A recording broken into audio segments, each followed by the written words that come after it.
Hello friends, आज मैं आपको बताऊंगा कि जो हम आइडेंटिटी यूज करते हैं a प्लस बी का होल स्क्वायर जिसका वैल्यू होता है A square plus B square plus 2ab, इसका प्रैक्टिकल एप्लीकेशन क्या है। एक्चुअल में ये हमारे रोजमर्रा में कहाँ यूज हो रही है या ये आइडेंटिटी हमें क्या डिनोट करती है। तो पहले मैं आपको बता देता हूँ कि ये जो a प्लस बी का होल स्क्वायर है ये स्क्वायर के एरिया को डिनोट करती है। किस तरह से, चलिए वही देखते हैं। ठीक है, सबसे पहले मैं आइडेंटिटी आपको लिख के दिखाता हूँ। a प्लस बी का होल स्क्वायर जो एक्चुअल में कैसे लिखा जा सकता है, a plus B into A plus B, और इसकी वैल्यू है कितनी, A square plus B square plus 2ab, ये वैल्यू है ना। अब पहली बात तो ये आइडेंटिटी क्या डिनोट कर रही है, ठीक है, तो मैंने आपको बताया ये स्क्वायर के एरिया को डिनोट कर रही है। कैसे, बस वही समझते हैं। ठीक है, ध्यान से देखिएगा।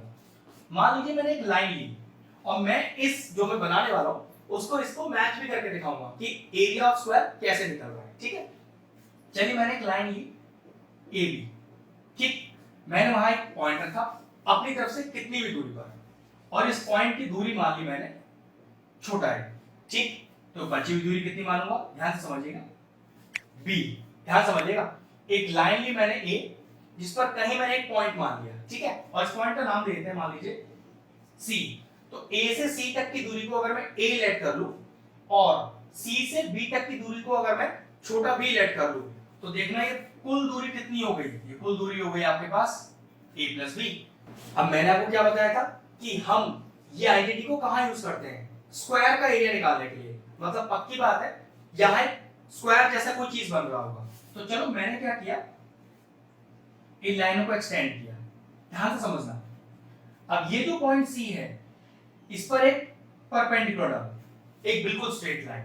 तो चेक करो उस नियम के हिसाब से, फिर ये भी कितना हो गया, a हो गया, और ये पूरा दूरी भी कितना हो गया, b हो गया। लेकिन चेक करो अभी भी लिखा क्या है, लिखा तो a प्लस बी है ना भाई, a प्लस बी और a प्लस बी। अब एक चीज चेक करो, स्क्वायर ही तो है, तो जो हमने यहां पर बाइसेक्शन किया है सेम बाइसेक्शन इधर भी होगा। तो अगर ये दूरी a है तो यहां कहीं पॉइंट ले लो और इसको मान लो मैंने ए बी सी डी कर लिया, और इसको मान लो ई मान लेता हूं, फिर ये दूरी कितनी हो गई, ए हो गई, तो फिर बची हुई दूरी कितनी हो गई, बाकी बात है बी हो गई। सेम इस तरह से एक परपेंडिकुलर यहां पे डाल लो। ठीक है, परपेंडिकुलर अगर बात करूं तो वो बीसी पर है, या फिर मैं बोलूं कि ये लाइन इसके पैरेलल है, एक ही बात है। ठीक है, नाम डालो एफ।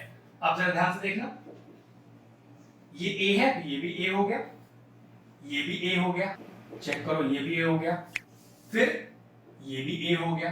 पहले सारी वैल्यूज निकाल लो, क्योंकि अगर सारी वैल्यूज आ गई तो आपको खुद पता चल जाएगा आंसर कैसे आएगा। ठीक है, ये आ गया, ये आ गया, ये आ गया, ये आ गया, ये दोनों आ गए, ये भी आ गया, FC रह गया। तो ध्यान से देखो FC किसके बराबर है, FC बराबर है B के।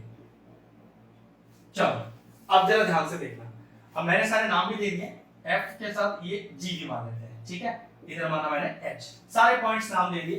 अब एरिया ऑफ स्क्वायर कैसे आया, साइड ऑफ स्क्वायर सेम ही तो होगी, तो a प्लस बी चेक कर लो, a प्लस बी, तो ये तो पक्का है कि side of square a plus B है, और a प्लस बी का दो मल्टीप्लिकेशन मतलब a plus B into a plus B, मतलब लेंथ इंटू ब्रेड्थ, और लेंथ इंटू ब्रेड्थ ही एक्चुअल में स्क्वायर का एरिया होता है। तो लेंथ इंटू ब्रेड्थ मतलब a plus B into a plus B, जो कि डायरेक्टली क्या लिखी जा सकती है, a प्लस बी का होल स्क्वायर। तो ये बात तो कंफर्म हो गया कि a प्लस बी और इंटू a प्लस बी लेकर मैं यहाँ एरिया ऑफ स्क्वायर निकाल दूंगा। लेकिन वो एरिया ऑफ स्क्वायर यही आएगा, ये मुझे कैसे पता चलेगा, तो देखो जरा ध्यान से, इस पूरे फिगर को चार फिगर में हमने तोड़ दिया, फिगर 1, फिगर 2, फिगर 3 और फिगर 4।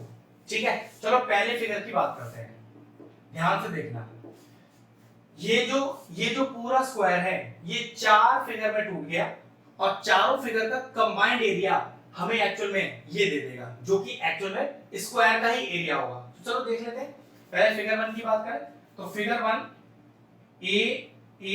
ए और ए, चारों साइड ए हैं, मतलब स्क्वायर ही है फिगर 1, और स्क्वायर का एरिया साइड का स्क्वायर, साइड कितनी ए, एरिया कितना आ गया फिगर 1 का, ए स्क्वायर। एरिया निकालोगे ना तो पीछे क्या लिखना चाहिए हमें, स्क्वायर यूनिट्स। ये छोटे से बेसिक्स है मैथमेटिक्स के। चलिए अब बात करते हैं फिगर 2 की। और निकालते हैं उसका एरिया। चेक करो, लेंथ कितना है a और ब्रेड्थ कितना है b, तो ये तो एक रेक्टेंगल हो गया, लेंथ और ब्रेड्थ। लेकिन एरिया क्या होगा रेक्टेंगल का, लेंथ इनटू ब्रेड्थ। तो चलो लेंथ इनटू ब्रेड्थ, तो फिर उस हिसाब से यहाँ पर क्या हो गया एरिया AB, और आप एरिया निकाल रहे हो तो पीछे स्क्वायर यूनिट्स लगाना जरूरी है।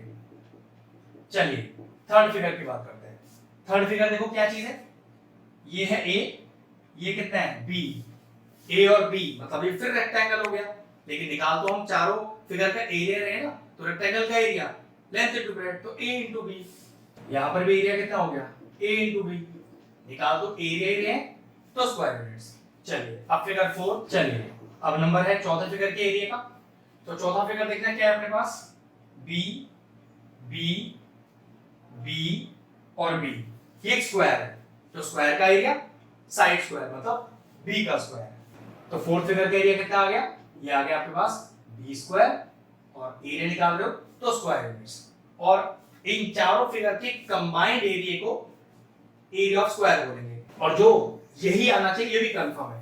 तो चलो कंबाइन कर लो, तो ये पूरा का पूरा a प्लस बी के होल स्क्वायर का फॉर्मूला आना चाहिए, क्योंकि पूरा फिगर अगर चारों जोड़ दें तो एक्चुअल में एरिया ऑफ स्क्वायर हो जाएगा, जो कि a plus B into A plus B का होल स्क्वायर है, और ये आपका ऐड करके आना चाहिए।